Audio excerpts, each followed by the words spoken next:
Doctor devil episode 82 की starting में हमें वोल्टन को दिखाया जाता है जो सीतू के घर आ चुका होता है। वोल्टन कहता है कि ये मेरी मजबूरी है कि मुझे इसके घर आना पड़ रहा है, नहीं तो ये मुझे सबके सामने एकदम खींचते हुए लेके जाती। पक्का कहता हूँ मेरी वहाँ बहुत गंदी बेइज्जती होगी, इसलिए मैं शांति से यहाँ आ गया। बाद हमें सीतू को दिखाया जाता है जो गेट खोलती है। बाद में वोल्टन से कहती है कि आखिरकार आप आ ही गए लिटिल ब्रदर, मैं आपको लेने आ ही रही थी। वैसे भी मुझे आपसे कुछ अकेले में कुछ ज़रूरी बात करनी है।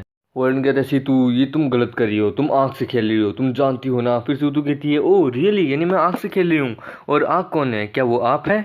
उसके बाद सीतू वर्णन के कान के पास आती है। वो कहती है आप जानते हैं मैं आपको क्यों बुला रही हूँ? क्योंकि मुझे डर लग रहा है, मैं अपने घर में ही डर लग रहा है, इसलिए प्लीज़ आप मुझे कंपनी दीजिए ना।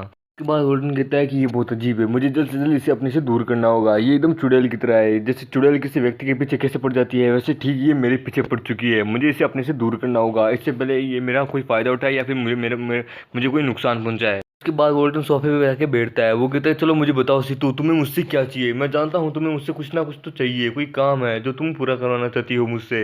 उसके बाद सीतू कहती है कि ये मेरी वे फैमिली का हाउस का मेंबरशिप कार्ड है, वो भी गोल्डन कार्ड। ये मैं तुम्हें फ्री में देना चाहती हूँ एक गिफ्ट के रूप में। तुमने मेरी मदद की, मैं तुम्हारी मदद कर रही हूँ, और ये वीआईपी कार्ड है इसलिए मैं तुम्हें दे रही हूँ। गोल्डन कहते हैं क्या फ्री, वो भी वे फैमिली का इतना महंगा कार्ड तुम मुझे फ्री में दे रही हो? आखिरकार क्यों, तुम मुझे क्यों दे रही हो? कहती है कि स्टूपिड, तुम एक नंबर के स्टूपिड हो, तुमने बस गैस लगाया है। असल में ये बस मैं तुम्हें इसलिए दे रही हूँ क्योंकि ये तुम्हारी पनिशमेंट है, ये तुम्हारे पनिशमेंट के रूप में है। उसके बाद वरुण कहता है कि नहीं मैं ये नहीं ले सकता, आखिरकार ये तुम्हारा है, मैं इतनी महंगी चीज़ नहीं ले सकता, आखिरकार मैं आप पे कोई एहसान नहीं कर सकता। तो वोल्टर मना कर देता है, पर वो कार्ड सीतू उसकी छाती पे दे मारती है। वो कहती है आपको ये लेना ही होगा क्योंकि ये मेरा है, पर मैं आपको ये दे रही हूँ, आप इसके हकदार हैं। आप अगर आपके पास जब तक ये कार्ड नहीं रहेगा तब तक आप मेरे साथ ना मिल सकते हैं, ना ही हम कहीं कुछ कर सकते हैं। वैसे भी भाई मेरे पास कोई बॉयफ्रेंड नहीं है, इसलिए मैं क्यों ना सोची हूँ क्यों ना आप ही मेरे बॉयफ्रेंड बन जाए, उसके बाद आप मेरे साथ जो कुछ चाहे वो कर सकते हैं। उसके बाद वर्णन कहता है कि मुझे नहीं लगता कि मैं आपको ये वापस चुका पाऊंगा, प्लीज़ मुझे बताइए आपको मुझसे क्या काम है, आप मुझसे क्या करवाना चाहती हैं। उसके बाद सीतू कहती है कि ये मेरे ऊपर नहीं है, ये आपके ऊपर है भाई,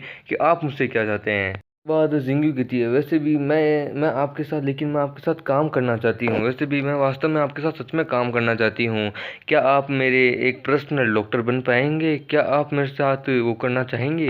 कहता है कि नहीं मैं आपका पर्सनल डॉक्टर नहीं बन सकता, पर अगर आपको जब भी ज़रूरत हो तो मैं आपकी मदद कर सकता हूँ। उसके बाद जिंगू कहती है एक मिनट, मैं अभी बीमार नहीं हूँ, मुझे तो बस एक पर्सनल डॉक्टर चाहिए जो मेरी मदद करे।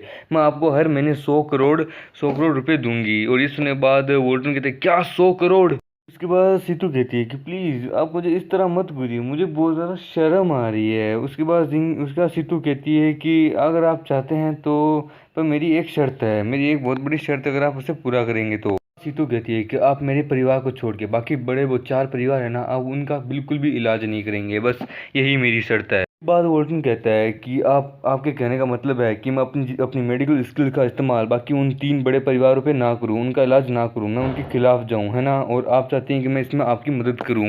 सिमी सीतू आप तो सच में बहुत ज़्यादा दिमाग वाली है। इसके बाद सीतू कहती है हे प्लीज़ रुक जाओ, मैंने ये नहीं कहा कि तुम उन्हें जाके जहर दो, प्लीज़ मैं कह रही हूँ कि तुम उनकी मदद मत करो, बस तुम इस समय उनकी मदद मत करो। मैं नहीं चाहती कि तुम मेरे परिवार को छोड़ के बाकी सभी की मदद करो, मैं तो बस हमेशा तुम्हारे साथ रहना चाहती हूँ, ये एक बिजनेस है, तुम बस इस बात को समझ नहीं रहे।